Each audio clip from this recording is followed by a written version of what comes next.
Welcome to the Outthinkers podcast. Plug into fascinating minds and breakthrough ideas that are transforming industries and the world. I'm your host, Kyan Krippendorf, founder of Outthinker Networks, a global think tank comprised of corporate strategists, innovators, and entrepreneurs that are shaping the future of business. If this describes you, join us at outthinker.com. Now, let's dive into this week's episode.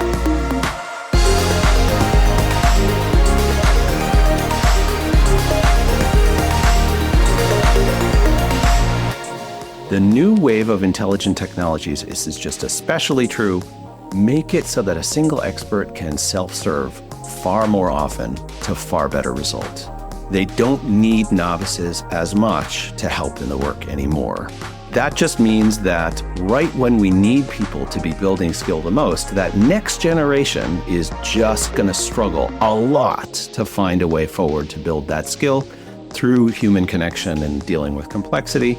That's not going to show up on the balance sheet or in obvious signs in the organization health-wise, maybe even right now. That's a lagging that's going to show up in 3 to 5 years. That was Matt Beane, whose extensive field research with robotics and AI seeks to uncover systematic positive exceptions that we can use in the workforce. His award-winning research has been published in top management journals such as Administrative Science Quarterly and Harvard Business Review, and he has spoken on the TED stage. Matt took a 2-year hiatus from his PhD studies at MIT Sloan School of Management to help found and fund Humatics, a full-stack IoT startup. All this is testament to his passion for bridging what he calls the master-apprentice gap. As you heard in the highlighted clip, the quick advancement of product-boosting AI tools and technologies risk creating a gap in the chain by which skills are transferred within an organization. In this episode, we dive into the impact of this phenomenon. In this podcast, Matt shares his concept of the skill code and the 3 C's that are needed to ensure skills are able to transfer between humans. The setbacks organizations could face if they don't address this widening gap. Imagine what would happen if doctors, lawyers, engineers, chefs, and other apprentice-heavy professions are unable to develop the next generation. What science and psychology teach us about how humans have traditionally learned and developed. The steps business leaders can take to ensure that this novice-expert gap remains manageable. I found this to be an important and eye-opening topic. I'm sure if you think through its ramifications, you will too. Ladies and gentlemen, Matt Beane. Matt, thank you so much for being here with us. I'm so excited for this conversation. I enjoyed reading your book. I enjoyed listening to podcasts and interviews. There's so many places we can go. What I love about your work is that there are people who write things because it's a topic that's needed, right? And there are people who research something, and you've been researching this for a long time before it was known necessarily that it was needed, right?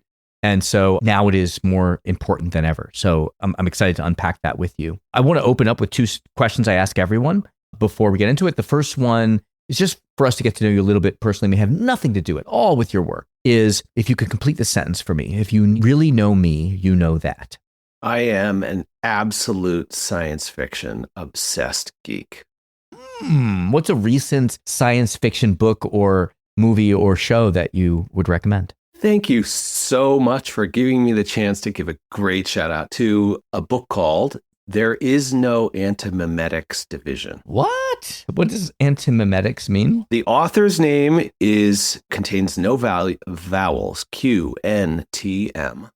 There is no antimemetics division. I promise you, anyone listening, that if you have even the mildest itch around having your brain melted in a reality-enhancing way, this book will scratch that itch. It's some of the most creative writing that I have ever seen in my entire life. This person has written other books, but this one, and no spoilers, will upend. It will just make you uncomfortable. It will change what you think might be the fabric of reality. It's science fiction in a way that you've never quite experienced science fiction. I'm always looking for ways of thinking or perceiving the world that step outside what we think of as the edges of what humans can even think at all. And there are people out there like Ted Chiang. Some folks might have seen the movie Arrival that was based on one of his short stories. He's definitely up there for me. Greg Egan's another mathematician in Australia who writes these incredible mind-bending stories. They're great. But this piece sits apart from the rest for me in the last 10 years. Let's talk about strategy then. What is your definition of strategy? The means of approaching an unknown or unfamiliar goal that allows people to get enrolled and get involved in support approaching that goal. Right. It's not the goal itself only, it's also the tactics that'll get you there. And I hear it being a communal effort as well, or communal conversation, enrolling people in the solution uncovering. Or I think it's probably also meaningful for an individual to think of the strategy in their own life and so on. But I don't think it's a different animal, I think, when it becomes collective. All right. So I'm eager to get into the content of your research and book. So why don't you open that up for us by bringing us into, bring us to the operating table. Where did it start that you became interested in this question? Yeah. I was doing a study of robotic telepresence in a post-surgical ICU in 2012. Wow. As we do. Yeah, casually on the night shift, no less. And in the middle, it was probably 2:19 in the morning. One of the critical care nurses said, "Hey, do you want to go walk in the operating room? They're all closed." I'd become friendly with a number of them. I'm like, "Yeah, sure." And she said, "Let me show you the robot."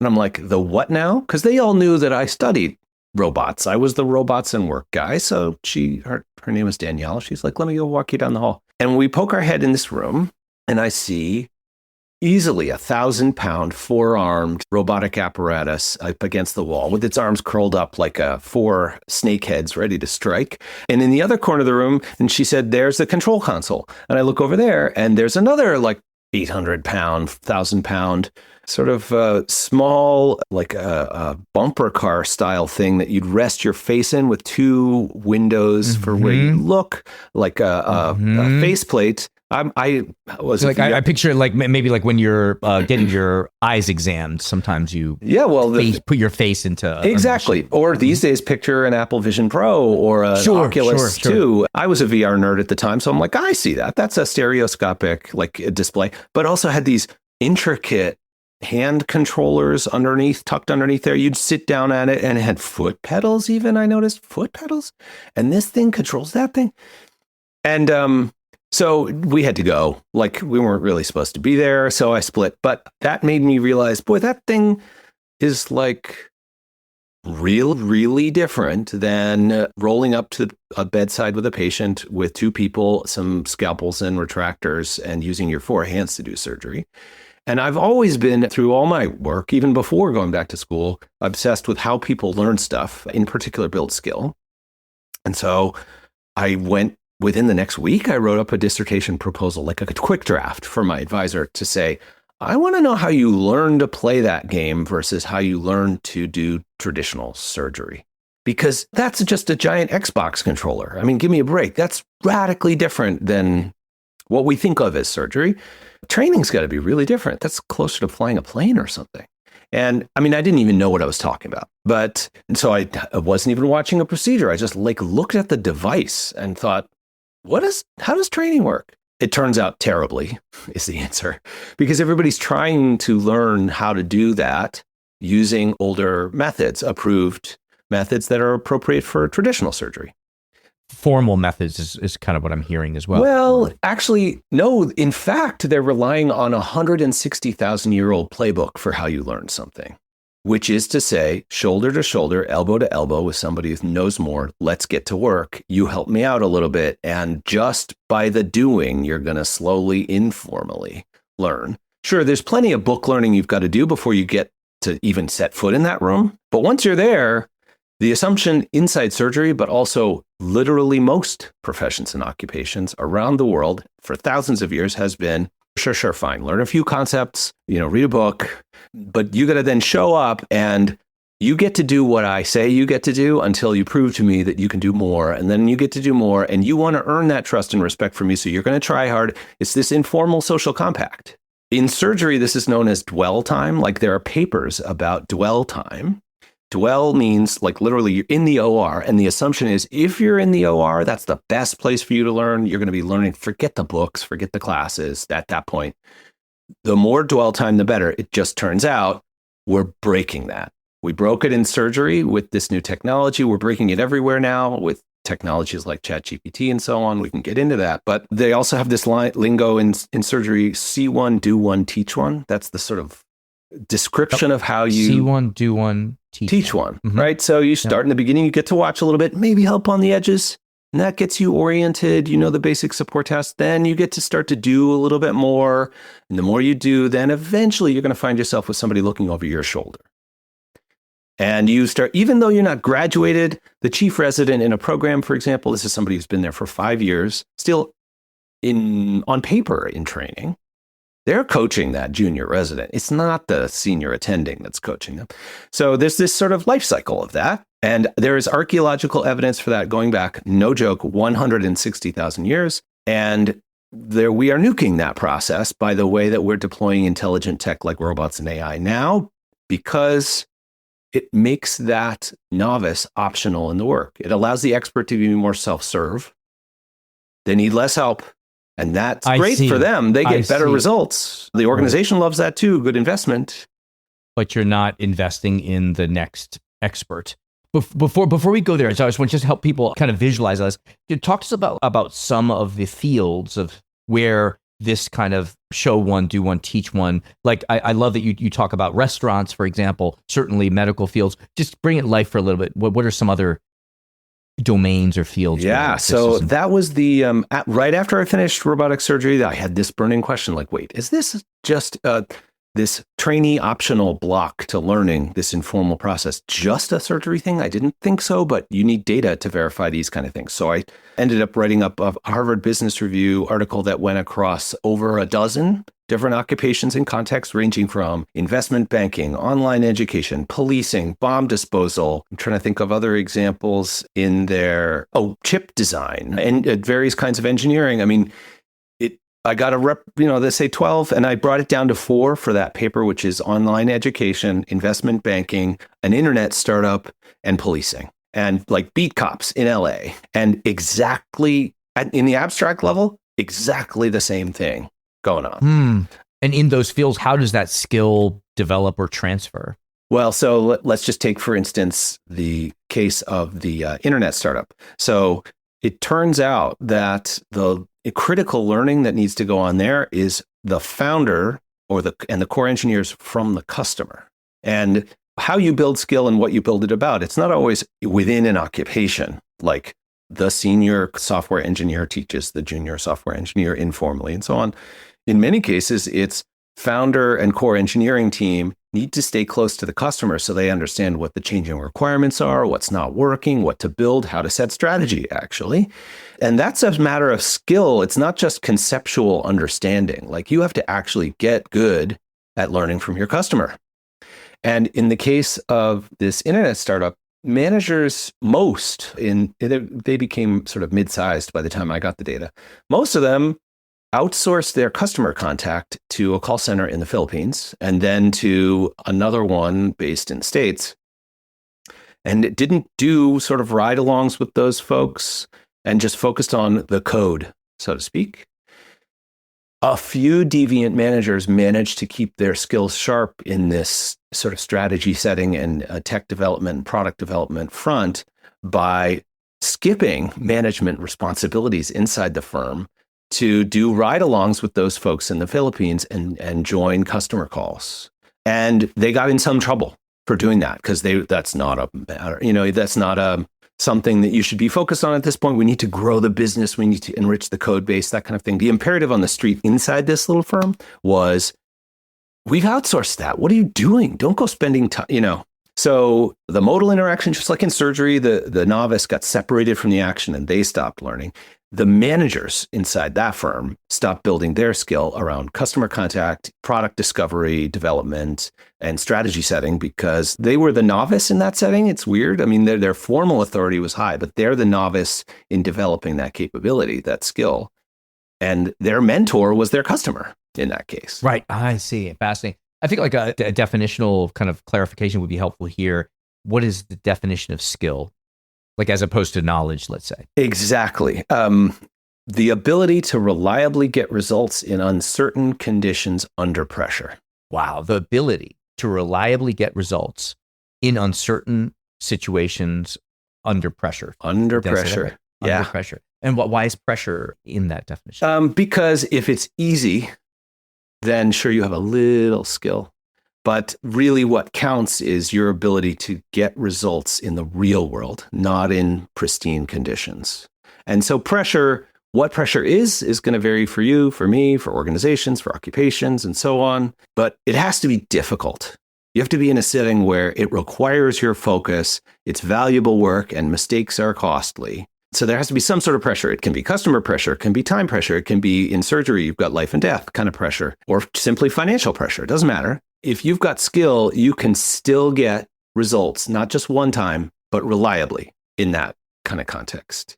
You can crank up the volume on all those sliders, right? And make it super, super difficult. And then you have to have a huge amount of skill to be able to handle it. So it's not to say that those sliders always have to be maxed for it to count as skill. It's just there is a pretty firm distinction between that and knowledge, which is conceptual understanding of how to do it, right? So an MBA student could come out of their program and write down exactly the best research tactics for coming up with a good organizational strategy and keeping it fresh and sharp. That stuff's taught in MBA programs, and they could regurgitate it. Could they do it now under pressure in a real organization when it counts? That's skill. And there's some deviance from the ideal case that they study.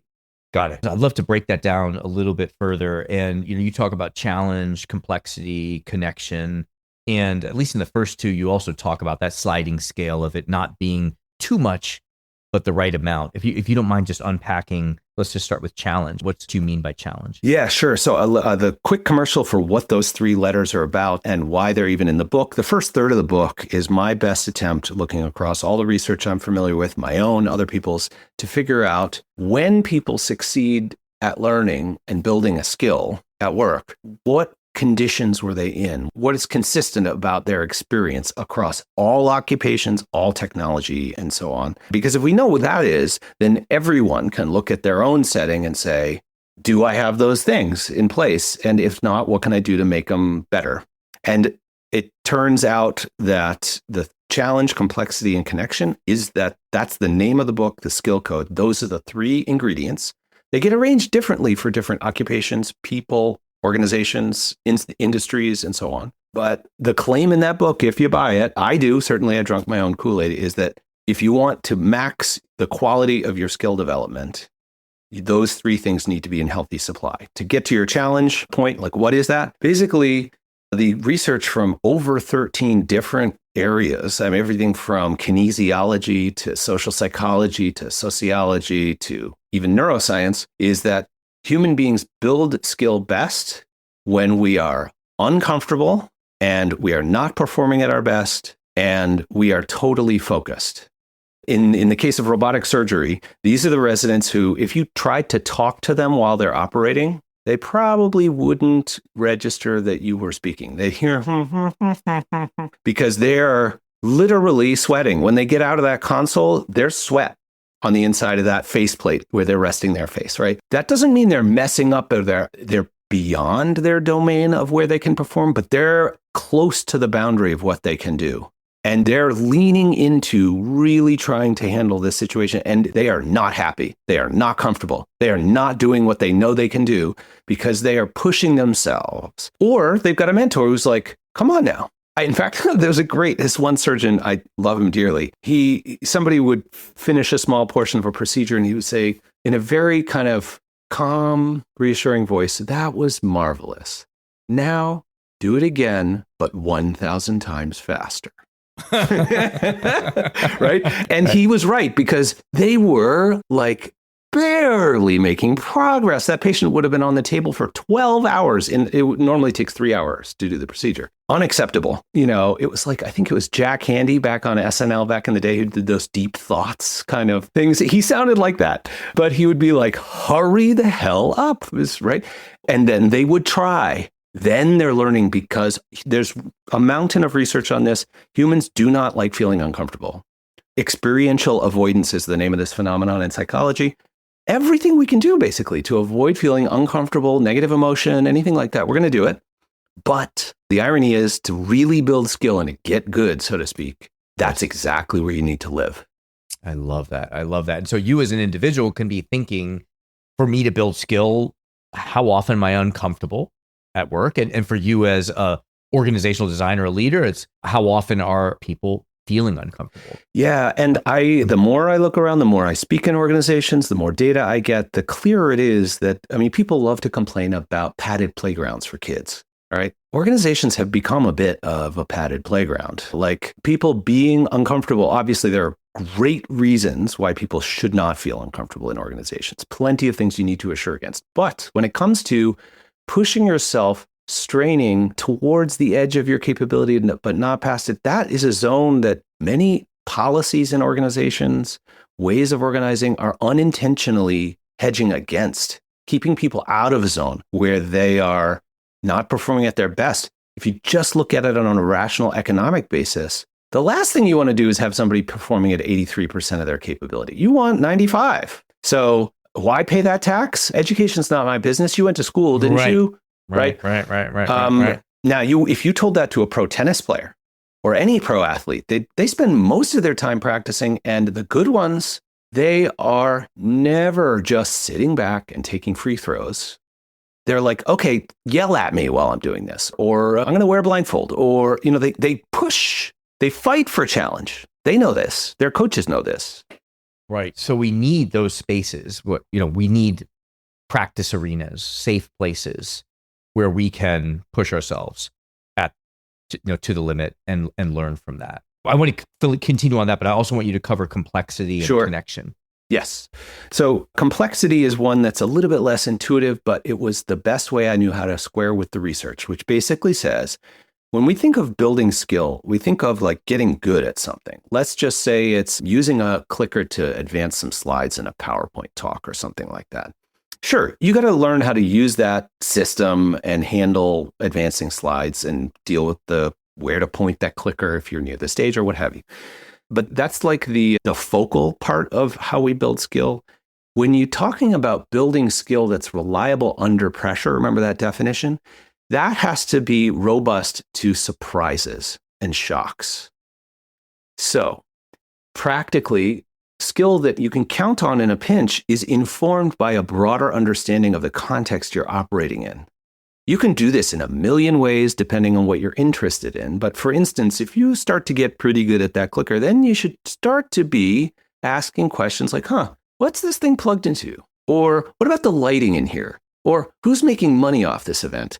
Or what about the support staff? What are they doing? Or et cetera, et cetera, et cetera. You look left, you look right, try to understand this broader system you're involved in. That way, when the power goes out, you actually know what to do, because you've seen that before or heard a story from one of the techs working on the AV setup on how to, you see what I mean? So as much as we go deep on a certain skill, you also have to go broad, because we are not hyper specialists. That's not what humans only do when we progress in a career. You kind of, as you get good at your focal thing, you got to be looking left and right and thinking like, what's the next thing I want to master? And how does it complement what I already know? So digesting that complexity is just as necessary as getting good at using that clicker, metaphorically speaking. Okay.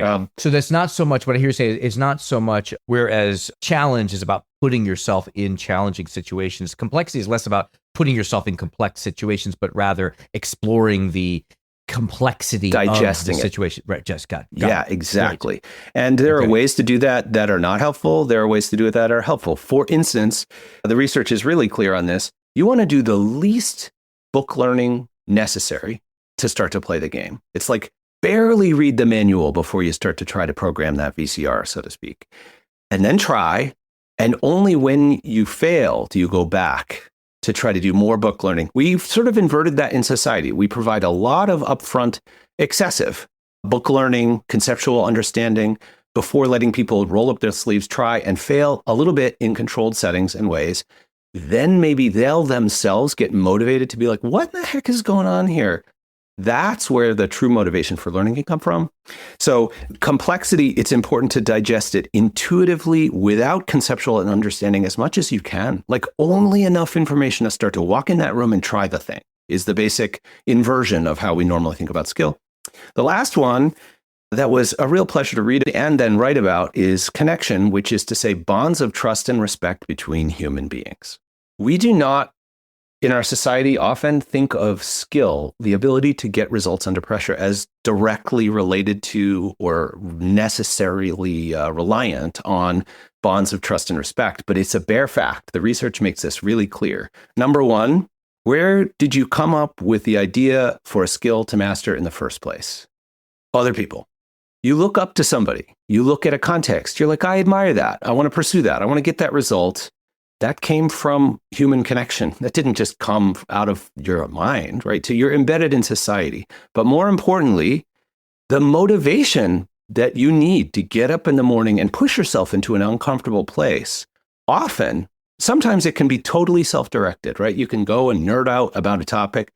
But most of the time, for most people, this progresses best when you have someone you look up to, whether you even get to meet them.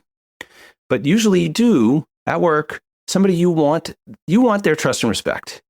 And you want to prove to them that you're trying hard and you're getting better because you want to earn a spot. You want to get ahead. And on the flip side, if you're that expert, it is meaningful to you to earn the trust and respect of people coming up the chain, because that means you're being of service. You're paying it back, all of these gifts that you were given and helping to develop the next generation. So the motivation to build skill and cultivate it from both sides is part of that human bond. On top of that, though, there's a permission aspect of this, which is very sort of mercenary. You just don't get to play. You don't get to try unless somebody lets you. Somebody's got the authority to say, sure, we hire you, or you can get on this project, or sure, you can come to that client meeting, or you see what I mean? And the only way you do that is to do a little, prove you hustled, showed up, got it done, and then that person's like, come on, let's go. Prove that you could that you can stretch yourself and you can learn. Yeah, I think there's a book I read a long time ago, kind of a career development book that they teach at Harvard, and it was like the key to an accelerated career is to get roles that you're not qualified for. To get those roles, you need someone that you have a connection with who says, look, Matt doesn't know how to do this, but he can learn to do it. And then that puts you in that challenging, complex situation. Yes, exactly. And that, trust me, that if I have a career, it's definitely partially because of that. Like I'm very good at firstborn white male from a family in northern in New England in the US. I'm very good at talking my way into scenarios, right? And that has bit me before. But in general, I can say, look, I can do this part of this, but I know I can help you if you just give me a shot. That's earning the trust and respect of that person for just getting up to bat and saying, please let me try. But that's the unusual example. The sort of more normal one is, I know a little bit and I'm looking to move up and I just want to do this little bit of work because what it does is it proves to you incontrovertibly, you've seen the results, you've seen my effort, that I'm ready for more and I'm eager, and then you'll give me a shot. And later, by the way, that means not I get up in the organization, but you're going to start to crow to other people about me because you're very proud of me. And then there goes my next opportunity to run a new division or start a new organization or get some venture capital or what have you, because you want other people to know how this person who was so ambitious and capable that you just gave them a little hand. And look at this person. I'm so proud of them. So this sort of amplifies, amplifies the skill opportunity even more. Love it. Love it. Awesome. So I have so many questions and very little time left. Now we're reaching the top of our time with you. What's on my mind is, it sounds to me like what I'm walking away from is, we know that core capabilities are a fundamental, important source of competitive advantage. And it's not having a formula and training people on the formula. It is creating the situation for people to develop skills, right? I think about investment banking. I think Goldman Sachs, they've got an incredible mentorship system. And now AI and technologies are driving us to be able to pursue productivity more effectively. And you talk about, therefore, this ability to build capabilities and maintain capabilities is being disrupted. Why is that happening? And what do we do about that? So the why is straightforward. If you think of the surgery one, I've now generalized this to over 30 contexts, which is the new wave of intelligent technologies. This is just especially true. Make it so that a single expert can self-serve far more often to far better results. They don't need novices as much to help in the work anymore. The prototypical example of this right now is if I've got ChatGPT on my phone, I don't have to call a friend as much. In fact, how about a whole bunch less? And so that just means that right when we need people to be building skill the most, that next generation is just going to struggle a lot to find a way forward to build that skill through human connection and dealing with complexity. That's not going to show up on the balance sheet or in obvious signs in the organization health-wise, maybe even right now. That's going to show up in 3 to 5 years. You're going to pay for it later. Right. When your bench is underdeveloped. Right. And, or here's the critical immediate problem.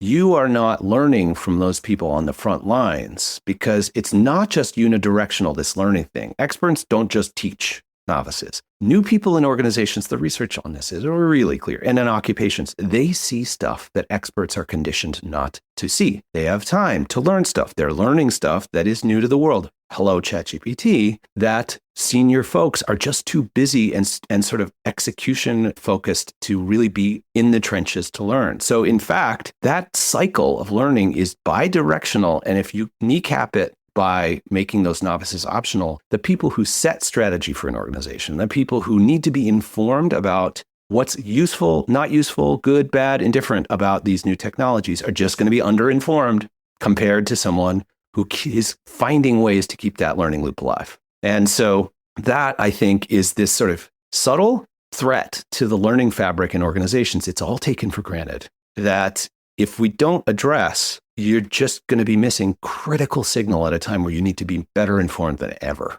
So do you have like one specific suggestion? So now an organizational designer or a strategist or a leader has said, oh my gosh, you're right. We are losing this next generation because we've cut off skill development. What should that person think of doing next? Right. So the what you can count on for certain is that no matter what is going on in your organization, no matter whether you've unintentionally deprived the organization of some of this learning fabric by pursuing productivity, welcome to the club. People in your organization are doing it anyway. They're finding ways. You're probably one of them too. You're finding ways to figure all this stuff out. And there's really good research and tactics around when it's time to learn from yourself as an organization, when it's time for the different parts who are all touching proverbial different parts of the elephant, so to speak, and it's time to learn from yourselves. What do you do? Well, there's a bunch of tactics in user-centered innovation, in collective strategy making, where you get people across a representative set of roles together to share best practices, stay up to speed, run controlled but aggressive experiments, and so on, communicate about them. The literature on organizational change is really clear. If you can find a place where everyone would suspect this new tech is either going to have no effect or make things much worse, and find a way to make it better across a representative set of roles, small experiment, and show those results, that's the kind of thing that will unfreeze an organization and get folks thinking, wait, what? You did what now? We can do what now? So this is, in a way, old tactics from the playbook of productive organizational change and strategy making when you've got disruptive technologies. Get that representative set of folks together, learn from each other really fast, also create incentives so that people are motivated to share. Like, what about a big financial reward for sharing successes and failures with the new technology at any level in the organization? And so that kind of thing. And then you'll have the fodder you need to make that big, bold, decisive strategic move and be reasonably confident you can pull it off. Great. And I love this suggestion of the entry point to that being around the customer or user being the mentor. That's great, because that's something that people can get and say, yes, we need that. We can implement a program. Lovely. Well, so many other questions I have, Matt. People can answer many of those questions by reading your book. How else can people learn from you and follow you? Well, so I'll offer them the first chapter of the book for free. How about that? If they go to outthinkers.theskillcodebook.com, the chapter's waiting for them there, custom for them. So that's step one. If they just accidentally eliminate that outthinkers bit and go to theskillcodebook.com, sure, they'll see the generic sales page for the book, but also my Substack, which is called Wild World of Work. And that it's not the book, it's additional, expanding on the theme, kind of new topics. I've been writing a couple times a month for almost a year now there. So that's another place that you can go to sort of be like, yeah, but what about, there's a piece in there, for example, called Don't Let AI Dumb You Down. Like about how you might subtly use it in your organization and you will lose skill over time if you're not careful. So new themes in there. Those two resources ought to get you started. Great. Well, thank you, Matt. Thanks for making that available to us, for the work that you do, and for sharing that with us. Thank you. My pleasure. Thank you to our guest. Thank you to our executive producer, Karina Reyes, our editor, Zach Ness, and the rest of the team. If you like what you heard, please follow, download, and subscribe. I'm your host, Kyan Krippendorf. Thank you for listening. We'll catch you soon with another episode of Outthinkers.